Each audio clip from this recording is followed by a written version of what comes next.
Olá a todos. Vamos continuar o nosso estudo sobre o postulado de Planck. Nessa terceira parte, vamos estudar a teoria clássica de Rayleigh-Jeans. Vamos fazer o cálculo que levou, em sua comparação com os resultados experimentais, ao que ficou conhecido como catástrofe do ultravioleta. Eu sou o Ricardo Avelino Gomes, professor do Instituto de Física da Universidade Federal de Goiás. Bom, nos capítulos anteriores nós vimos uma introdução à física quântica e as duas partes já apresentadas sobre esse conteúdo que é o postulado de Planck. Na primeira parte nós discutimos o que é radiação térmica, radiação de corpo negro e os espectros, as quantidades como radiância espectral, potência irradiada por unidade de área. E isso também foi discutido na parte 2, em que apresentamos e aprofundamos sobre as leis de Stefan e também de Wien, relacionando a temperatura desses espectros com algumas características desses espectros, como o comprimento ou a frequência da radiação com que a radiância é máxima e há um deslocamento dessa frequência, no caso do gráfico apresentado. Isso nos levou à lei de Wien. E também a quantidade de radiação emitida por unidade de tempo, que nos levou à lei de Stefan. Muito bem, agora nos dedicaremos à teoria clássica da radiação de cavidade. Mas, primeira coisa, o que é radiação de cavidade? Não mencionamos esse aspecto ainda. Então considere um corpo que tem uma cavidade e nós temos uma abertura com o mundo exterior. Esse aparato é considerado o corpo negro ideal. É um objeto que por vezes é utilizado em laboratório para investigar a radiação produzida por corpo negro. Então ele é uma cavidade ligada ao exterior por uma pequena abertura, que se mostra aqui. Muito bem, quando uma radiação de fora passa pela abertura e entra na cavidade, ela é refletida pelas paredes da cavidade até eventualmente ser absorvida. A probabilidade dessa radiação tornar a sair pela cavidade é muito pequena, é extremamente pequena.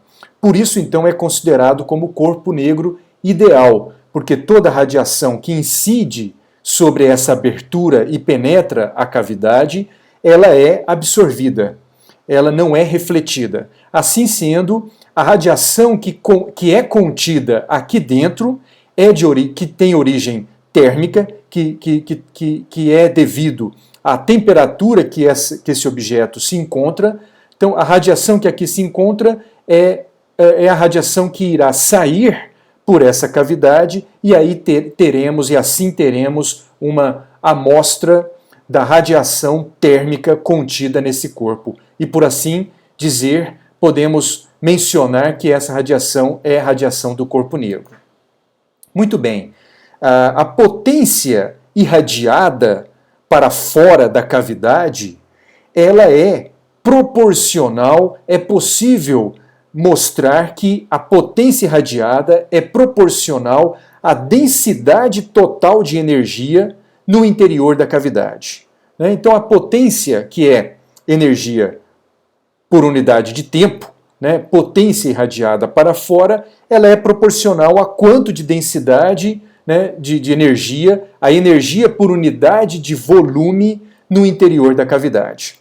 Bom, isso dito pode ser interpretado de outra forma. Ao invés de dizer a potência irradiada, a energia total por unidade de tempo irradiada, diremos a radiância espectral, a distribuição dessa potência para cada uma das suas frequências possíveis. Isso tem um nome que é radiância espectral. E no lugar de dizer a densidade total de energia no interior da cavidade, diremos a distribuição espectral da densidade de energia, ou seja, essa densidade de energia em função da frequência, em função com essa dependência com a frequência ou o comprimento de onda. Então nós estamos nos referindo aqui à distribuição espectral, seja da radiância, seja da densidade de energia. Matematicamente, o que está sendo dito aqui é que a radiância espectral, que é uma grandeza já discutida e bem apresentada nos vídeos anteriores, ela é proporcional à densidade de energia também, né, analisando o espectro em função da frequência. Então, a radiação total, a radiância espectral, devido a uma certa temperatura, é proporcional à densidade de temperatura também em função, a densidade de energia, desculpa, por unidade de volume em função da frequência. Bom, e por que estamos nos referindo a isso? Porque Rayleigh e Jeans, esses dois físicos britânicos, eles realizaram o cálculo da densidade de energia, ρ, da temperatura, de uma determinada temperatura, em função da frequência. Eles realizaram o cálculo da densidade de energia da radiação de cavidade. E esse cálculo foi comparado com as medidas experimentais. E as medidas experimentais, nós já vimos, eram da radiância espectral. Como elas são proporcionais, foi possível estabelecer uma comparação desse cálculo da densidade de energia com os resultados experimentais. E o que se viu? O que se viu foi uma séria divergência, uma séria discrepância entre a previsão clássica, oriunda desse cálculo feito por Rayleigh e Jeans, uma discrepância desse cálculo com os resultados experimentais. Alguém poderia dizer, pior para os resultados experimentais. A previsão é da física clássica, a física clássica é uma teoria muito bem estabelecida, então azar dos resultados experimentais. Esse pensamento, claro, não é um pensamento científico e não podemos proceder dessa forma. Claro que não é assim que iremos conduzir. O cálculo teórico deve ser revisto, a teoria deve ser revista. Então vamos olhar mais atentamente a essa grandeza que estamos mencionando, densidade de energia. Temos que ter uma clareza muito grande a respeito dessa grandeza para podermos, então, calcular, realizar o cálculo que Rayleigh e Jeans fizeram. Bom, já foi dito, já foi apresentado que a radiância espectral, essa grandeza, ela é definida de forma que esse produto da radiância com esse elemento diferencial, aqui esse pequeno intervalo de frequência dni, esse produto seja igual, ela é definida de forma que esse produto seja igual à energia emitida por unidade de tempo. Lembre-se, estamos nos referindo à potência, energia por unidade de tempo, em radiação de frequência no intervalo de ni até ni mais dni. Né? Então, dentro desse intervalo de ni até ni mais dni, né, é a energia emitida por unidade de tempo, nesse intervalo de frequências. E essa grandeza também é por unidade de área da superfície. Né? E, claro, a uma certa temperatura T. Então, isso está dividido pela área. Né? É uma potência por unidade de área, como já mencionamos algumas vezes.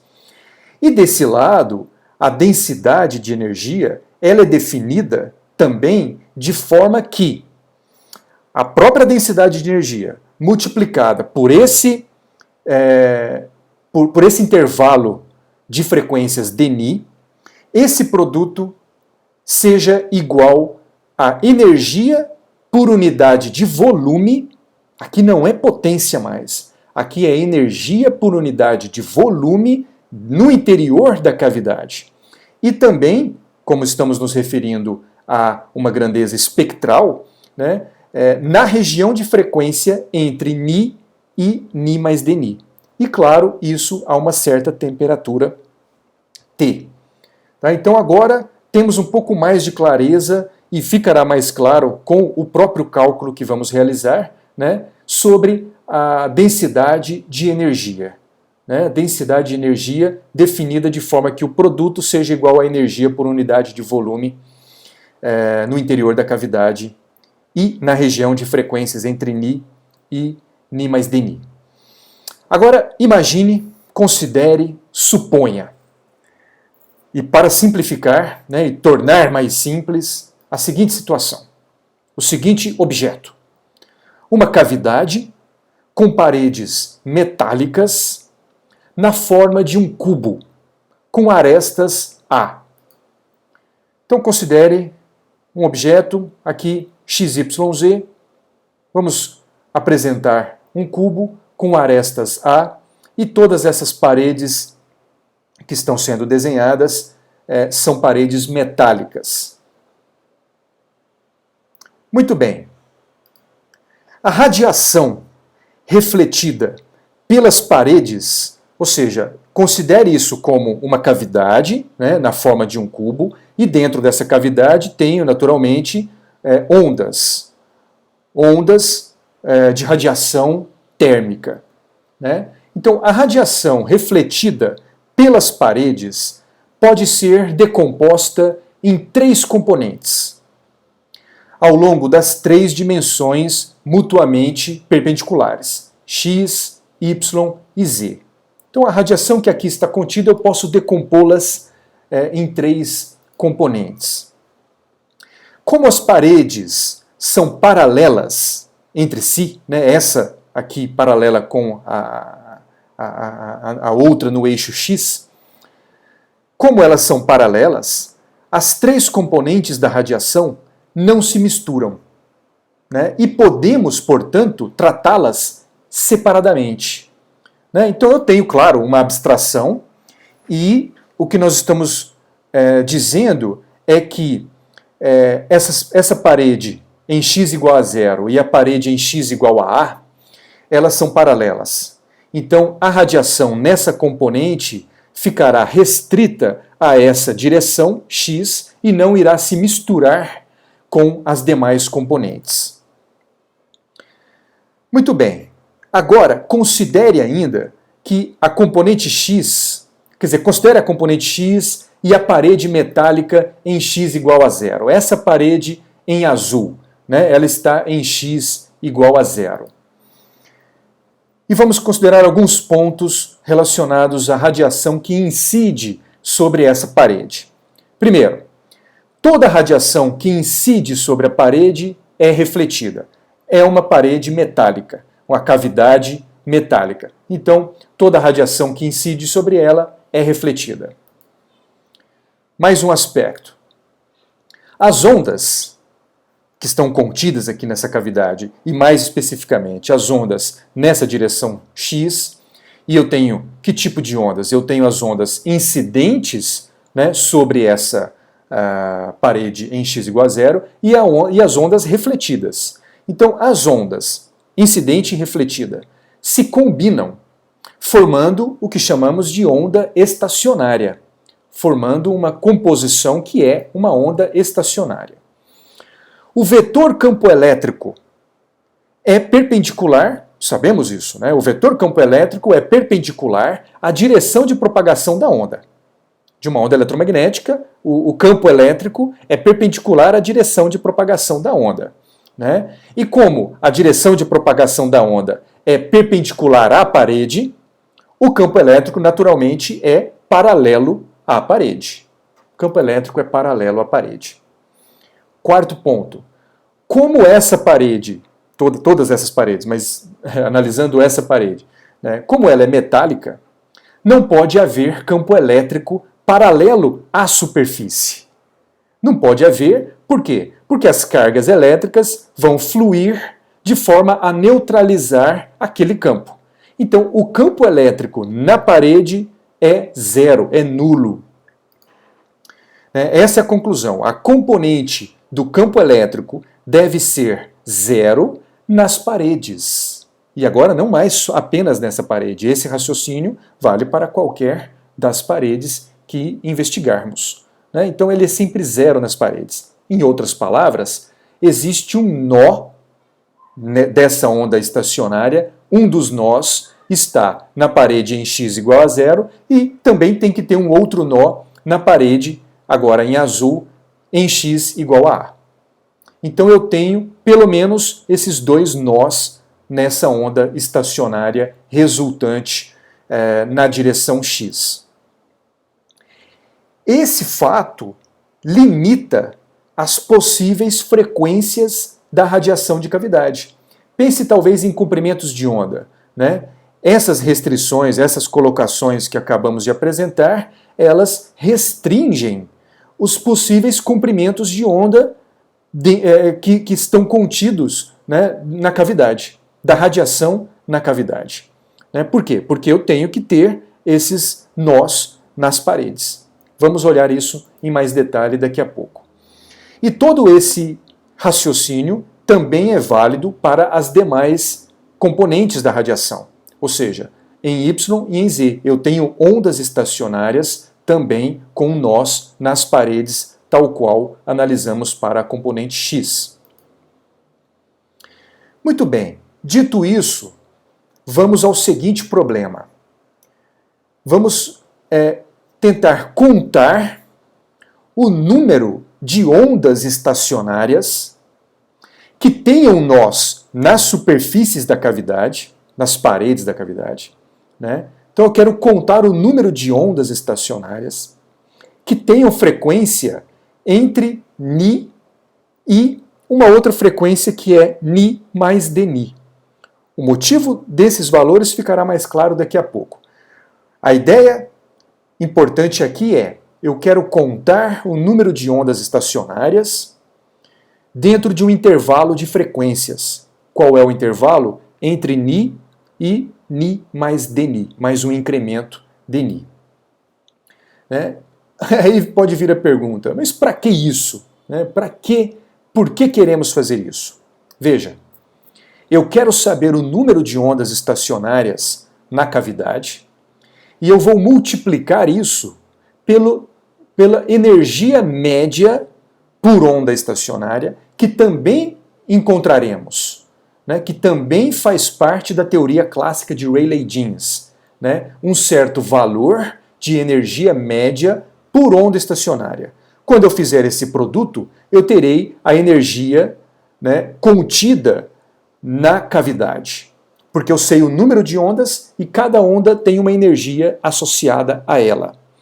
E faremos isso e vamos dividir pelo volume da cavidade, de tal forma que eu terei algo que é a energia por unidade de volume. Por unidade de volume. E dentro de um intervalo de frequências, entre Ni e Ni mais Dni. E isso, o resultado disso será a energia, aquela definição que já colocamos. A energia por unidade de volume, né, por unidade de volume, de radiação na cavidade no intervalo de Ni entre Ni e Ni mais Dni. Então, por isso que nós precisamos fazer essa contagem. Nós estamos nessa etapa. Vamos encontrar o número de ondas para depois multiplicar por isso, dividir pelo volume e vou encontrar algo. E esse algo que está relacionado à densidade de energia, a densidade de energia, né, no interior da cavidade, e eu vou analisar o espectro dessa grandeza prevista, né, com o resultado experimental. Então vamos lá. O campo elétrico para ondas estacionárias unidimensionais é dado por essa expressão. Eu tenho que o campo elétrico, a amplitude do campo elétrico, que é uma função do espaço e do tempo, ele é igual à amplitude máxima do campo elétrico vezes duas funções senoidais aqui. Essa função senoidal que tem como argumento o espaço, x, e essa que tem a variável temporal, né, o tempo. e a frequência multiplicando. Aqui eu tenho o comprimento de onda. Esse resultado é proveniente do sistema resultado, né, de resolver o oscilador harmônico simples, e isso está atrelado à teoria, né, de que o processo de emissão de radiação pelas paredes da cavidade estão associados a osciladores. São osciladores que realizam essa emissão de radiação. Bom, Ni, que está aqui, nesse termo, é a frequência da onda, lambda é o comprimento de onda, E0 a amplitude máxima e Ni está relacionado com lambda através da forma usual, né, de frequência vezes o comprimento de onda ser igual à velocidade de propagação da onda. No caso, por ser uma onda eletromagnética, C, que é a velocidade da luz no vácuo. Muito bem. A amplitude da onda, né, o campo elétrico E, ele é zero em qualquer instante t, ou seja, a despeito do instante. Né, a amplitude é zero para algumas posições. Claro, você já percebe, aqui eu estou investigando a situação dos nós nessa onda estacionária. Né? Eu quero encontrar que condição para x é satisfeita, né, nos nós. Então, a amplitude da onda é zero, o campo elétrico será zero, em qualquer instante t, para posições que satisfazem essa relação. 2x por lambda igual a 0, ou 1, ou 2, ou 3 e assim por diante. Poderíamos ter escrito 2πx dividido por lambda igual a 0, a π, 2π, 3π, ou seja, as posições no ciclo trigonométrico em que o seno seria zero. Né? O seno de algo sendo zero significa que aquele algo tem que ser 0, ou π, ou 2π, ou 3π e assim por diante. Né? Então, para esses valores, eu tenho essa condição de que o seno desse argumento é zero. Muito bem, já resolvemos uma importante parte no raciocínio do cálculo de Rayleigh-Jeans. Pelo menos nesse cálculo simplificado. E vamos escolher um dos extremos na origem, aquela parede em azul no cubo que foi desenhado. Né? Então, um dos extremos na origem x igual a 0. E no outro extremo, em x igual a a, nós teremos o seguinte. Põe x igual a a, então eu tenho 2a por lambda igual a n, onde n pode ser 1, 2, 3, 4 e assim por diante. Por que não 0? Bom, se for 0, o a é igual a 0. Né? Ou melhor, o x será igual a 0 e é exatamente onde nós temos o primeiro nó. Então o n igual a 0 estabelece o nó nessa origem e os demais... em x igual a a, eu tenho outros possíveis valores de n, né, que vão satisfazer essa condição de eu ter a amplitude do campo elétrico nula na parede. Mas isso vai me resultar em outros nós, como veremos nessa ilustração. Veja, então aqui eu tenho a parede em x igual a 0 e aqui em x igual a a. Nessa cavidade unidimensional que estamos analisando. Estou analisando uma dimensão apenas dessa cavidade. Bom, quando eu faço n igual a 1, o que teremos? Teremos aqui igual a 1, né? E eu posso... E vai me resultar nessa curva preta. Quando n for igual a 2, essa curva em vermelho. E n igual a 3, essa curva em azul. Vamos olhar em detalhe para entender melhor. Quando eu faço n igual a 1, eu vou ter que o meu a, passo o lambda para o outro lado, multiplicando, né, e o 2 dividindo, o a será igual a lambda por 2. Ou seja, o a é essa distância, será igual a metade de um comprimento de onda, que é exatamente o que você vê nessa curva preta. Né? É metade de um comprimento de onda. Agora, quando n for igual a 2, esse 2 passará dividindo, né, resultando em 1, e o lambda passa para o outro lado multiplicando, ou seja, eu vou ter A igual a lambda. O A é igual, essa distância A é igual exatamente a 1 comprimento de onda, que é essa curva em vermelho.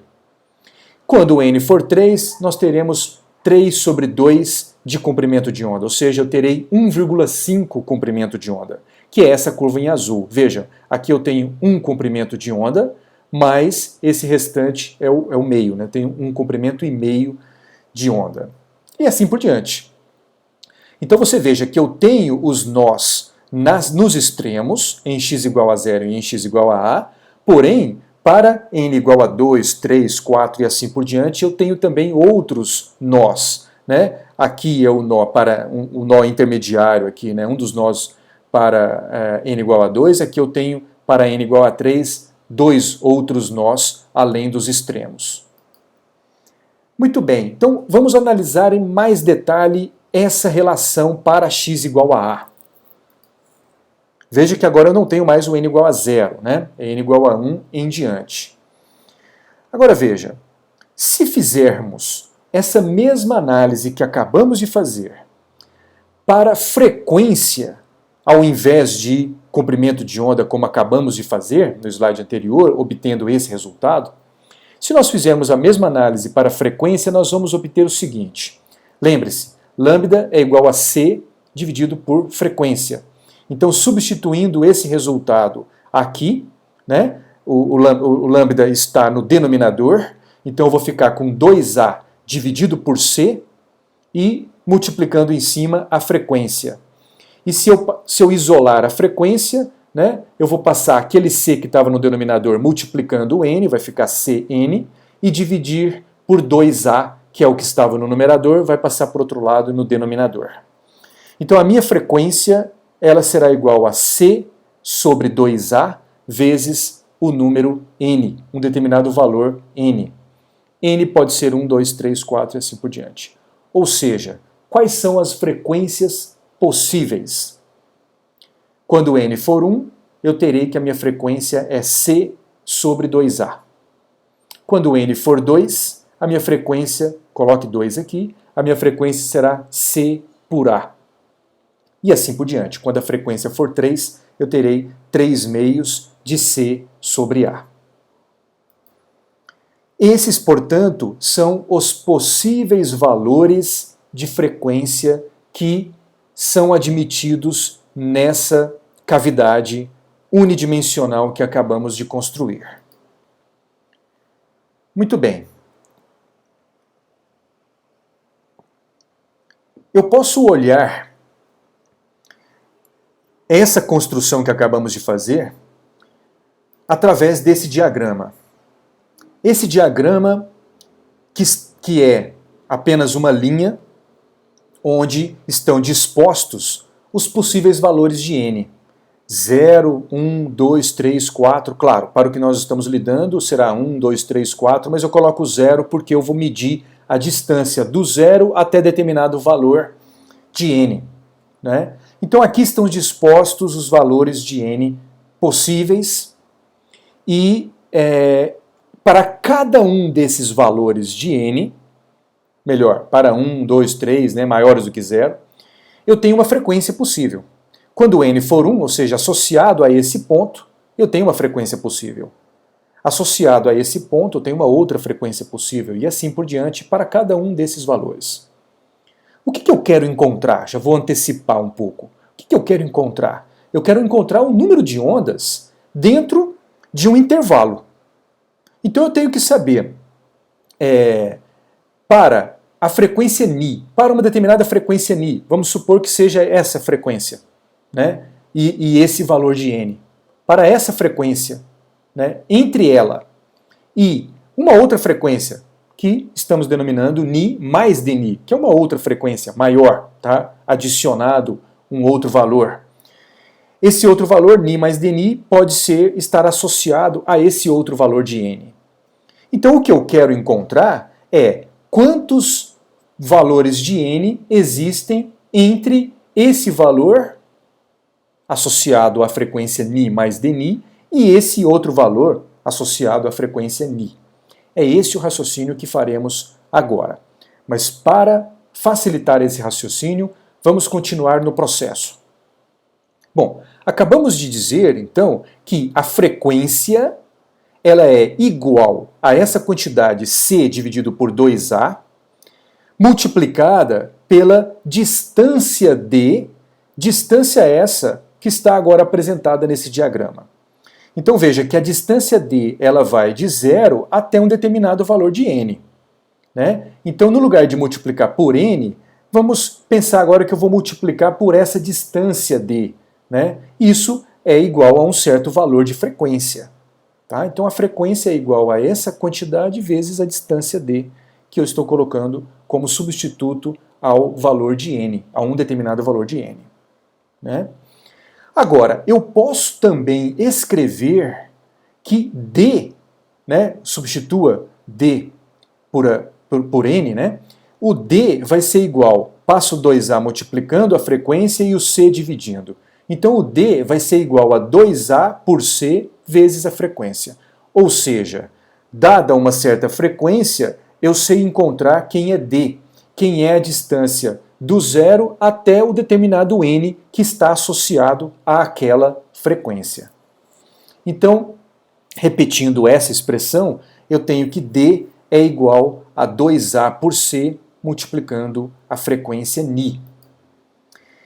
E para um outro valor de frequência, no lugar de ni, um outro valor de frequência, chamemos isso desse parênteses, que é ni mais um incremento, dni. Para esse outro valor de frequência, teremos uma outra distância, que chamaremos de d', né? Até no livro, na referência do Iceberg, não tem esse linha. Eu adicionei esse linha porque acredito que fica um pouco mais fácil a compreensão. Né? Então, para esse outro valor de frequência, tenho uma outra distância do zero até o determinado n que está associado a essa frequência ni mais dni. Então, agora eu tenho duas distâncias. Do zero até esse valor é a distância d, e do zero até esse outro valor é a distância d'. Repetindo o nosso propósito, o que nós queremos é encontrar quantos n's, quantas ondas, né? Quantos valores de frequência possíveis existem entre esse valor e esse valor. Ou seja, quantos pontos eu tenho nesse intervalo. É essa conta que faremos agora. Né? O número de frequências possíveis, né? O número das frequências possíveis no intervalo de frequências entre ni e ni mais dni será tão somente d' menos d, ou seja, essa distância. Essa distância me dará o número das frequências possíveis nesse intervalo de frequências de nosso interesse. E chamaremos esse número de frequências possíveis nesse intervalo de nni vezes dni. Esse produto, tal qual falamos a mesma coisa, uma análise similar para a radiância e também para a densidade de energia, esse produto é o que eu estou denominando de número de frequências possíveis. Ou seja, você tem que pensar que essa quantidade n de ni é uma densidade de número. Né? E uma vez que ela está multiplicada por um intervalo de frequências, aí sim teremos um determinado número. Né? Teremos um determinado número. Bom, e como é a diferença entre esses dois valores, basta fazermos essa diferença. Né? E claramente nós identificamos que isso vai ser 2a por c vezes o dni, né? Porque esse termo aqui vai se cancelar com esse termo. Né? Então me resulta em 2a por c vezes dni. Esse é um resultado de grande importância. Né? Porém, temos uma consideração a fazer sobre esse resultado. Para cada frequência possível, para cada frequência de onda possível, nós temos dois estados de polarização das ondas eletromagnéticas. O campo elétrico pode estar apontando para cá ou para cá. Isso para a mesma onda. Lembre-se de uma onda estacionária. Você tem uma onda estacionária e você também tem o com polarização invertida, né? Então, para cada uma das ondas que nós encontramos, para cada frequência possível, eu tenho duas ondas a serem consideradas. E cada uma dessas ondas terá, posteriormente, um valor de energia médio a ser considerado para cada uma delas. Por isso eu tenho que levar em conta esses dois possíveis estados de polarização das ondas eletromagnéticas. Ou seja, esse número de frequências possíveis, né, será multiplicado por 2 e o nosso resultado será, portanto, 4A por C vezes dni. É um resultado que é proporcional a dni, o que era de se esperar. Quanto maior o intervalo de frequências, maior será esse intervalo de valores possíveis, né, dos n, desses valores de frequências possíveis como resultado, né, associado a determinado intervalo de frequências. E, para enfatizar, esse é um caso extremamente artificial de uma cavidade unidimensional, de uma dimensão apenas.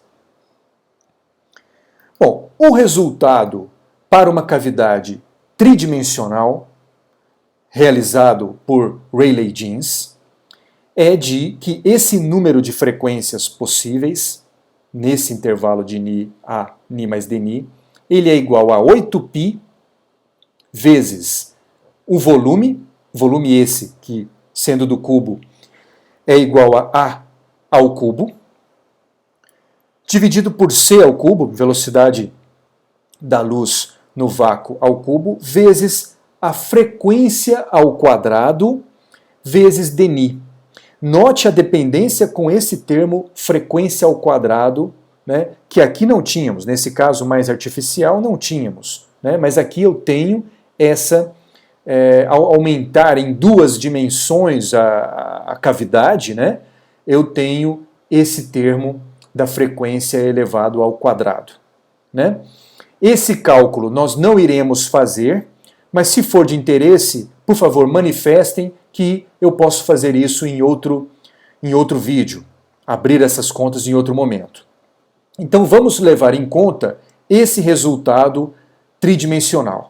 Esse processo foi feito numa abstração mais simplista, né, para entender a lógica do cálculo e assim consolidar mais as grandezas que estamos lidando, né? E o cálculo tridimensional é um pouco mais complicado e pode ser feito em outro momento. Por ora, vamos entender que esse foi o resultado que será usado na teoria clássica de Rayleigh-Jeans. Muito bem. E agora? Qual é o próximo passo? O próximo passo será encontrar qual é a energia média por onda estacionária. Uma vez que eu tenho o número de frequências possíveis, o número de ondas possíveis no interior da cavidade tridimensional, eu quero agora encontrar o valor da energia média para poder multiplicar e assim eu ter uma energia naquele volume como um todo da cavidade. Vou fazer a divisão pelo volume e assim eu terei a energia por unidade de volume, né? Então, agora que temos uma contagem do número de ondas estacionárias, vamos calcular a energia média associada a cada onda de determinada frequência.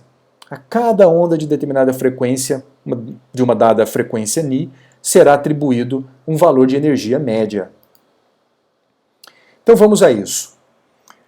Veja, pela física clássica, a energia de uma onda ela pode ter qualquer valor desde zero a infinito. Né? De zero a infinito. Por quê? Porque ela é proporcional ao quadrado de E0, da amplitude máxima, né, do campo elétrico. Então, em sendo proporcional ao quadrado, ao módulo do quadrado, o quadrado do módulo, né, desse campo elétrico, Se essa amplitude é próxima de zero, terei uma energia zero, né? Porque será esse próximo de zero ao quadrado. E se eu tenho um valor muito grande, será um valor extremamente grande, porque é o quadrado desse valor. Então, pela física clássica, eu posso ter energia de uma onda tendo valores de zero até infinito. Porém, também pela física clássica, pela termodinâmica clássica, né, mecânica estatística clássica, nós temos o seguinte resultado, que vamos discutir mais em detalhe adiante. Para um sistema contendo grande número de entes físicos do mesmo tipo, um sistema que contém um grande número de entes físicos do mesmo tipo, pode ser os átomos no gás, né, de um gás contidos em um recipiente, né, o mesmo tipo de gás, em equilíbrio térmico, e isso a uma dada temperatura T. Então, num sistema como esse, e também essa análise servirá para o nosso caso, em que nós temos uma quantidade muito grande de ondas estacionárias também em equilíbrio térmico a uma temperatura T. Então esse resultado ele é aplicado a entes físicos quando eu tenho, quer dizer, a sistemas em que eu tenho uma grande quantidade de entes físicos do mesmo tipo, nessas condições de equilíbrio térmico e a uma temperatura T. Para esse tipo de situação, a física clássica faz uma previsão bem definida dos valores médios das energias desses entes. E é o que nós precisamos. Nós queremos uma previsão, né, dos valores médios das energias desses entes. E o que está por trás dessa análise, né, da física clássica é a lei de equipartição de energia, ou o princípio de equipartição de energia que iremos discutir agora, né? Isso está associado à previsão da teoria cinética clássica, né? Bom, mas aí eu vou deixar aqui nesse lado, nesse retângulo, o resultado que nós obtivemos sobre o número de frequências. E agora vamos lidar com a lei da equipartição da energia e, proveniente dessa lei, vou apresentar o resultado de que a energia média é igual a K, uma constante, vezes a temperatura em que o corpo, o sistema, se encontra, né? Desde que esteja, mais uma vez, em equilíbrio térmico. E é o caso que nós temos na cavidade. Ela está a uma certa temperatura e a parede tanto emite radiação quanto absorve radiação da própria cavidade, né? Então, de fato, ela estará com taxas aproximadamente iguais de emissão e de absorção de energia, né? Então, para cada onda estacionária dentro da cavidade, né, onde essa energia média é a energia média, né, K é a constante de Boltzmann e T a temperatura. Ou seja, a energia média é uma função da temperatura. Dado que estamos investigando um corpo a uma determinada temperatura, né, então a energia média de todos os entes físicos, de todas as ondas dentro de uma cavidade, terá o mesmo valor que é kT. A energia média tem, portanto, o mesmo valor para todas as ondas estacionárias na cavidade. E esse aspecto é de extrema importância. Independentemente de suas frequências. Não importa a frequência. A energia média de cada onda, independente da frequência, é o mesmo, tem o mesmo valor kT. Ou seja, para essa previsão clássica, a energia independe da frequência. Atenção a esse resultado. Então, se de um lado eu tenho o número de frequências possíveis, de outro, agora eu tenho o valor da energia média para cada uma das ondas estacionárias, independentemente da frequência dessas ondas.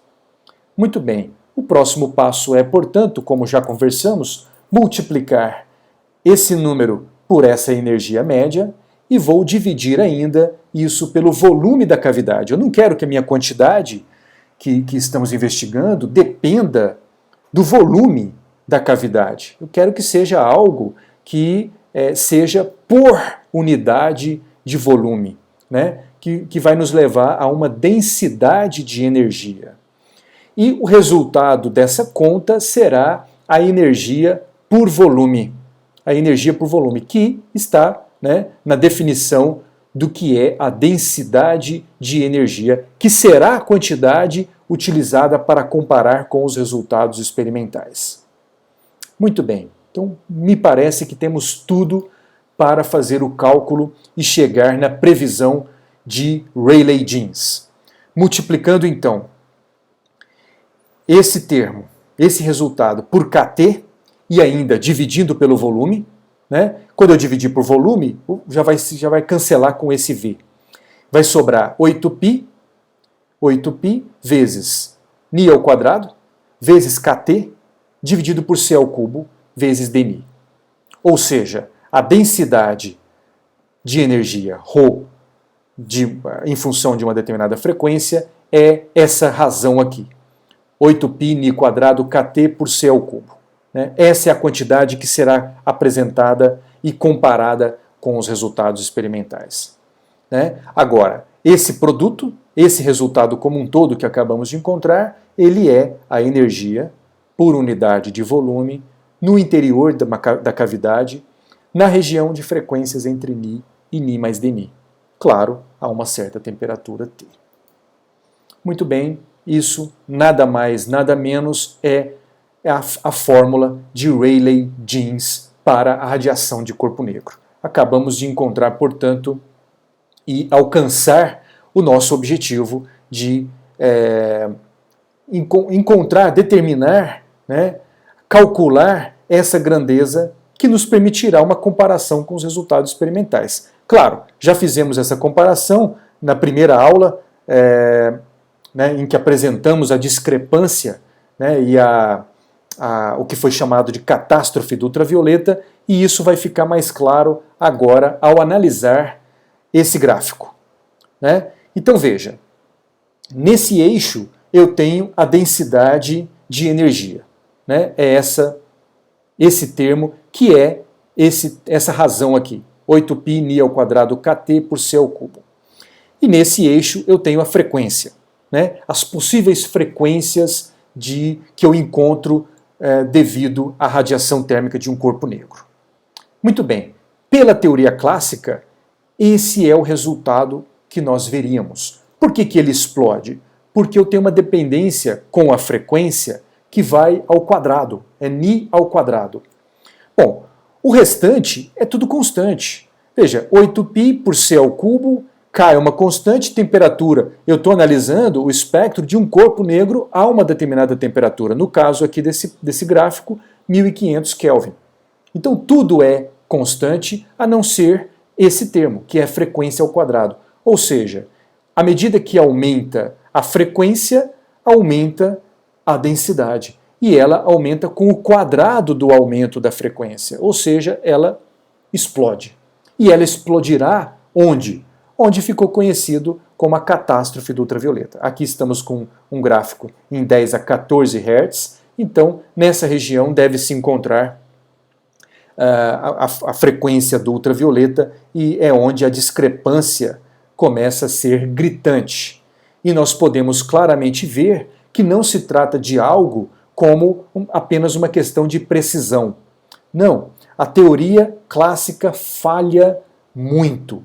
Falha clamorosamente. É um resultado que está muito discrepante e precisamos encontrar uma nova teoria.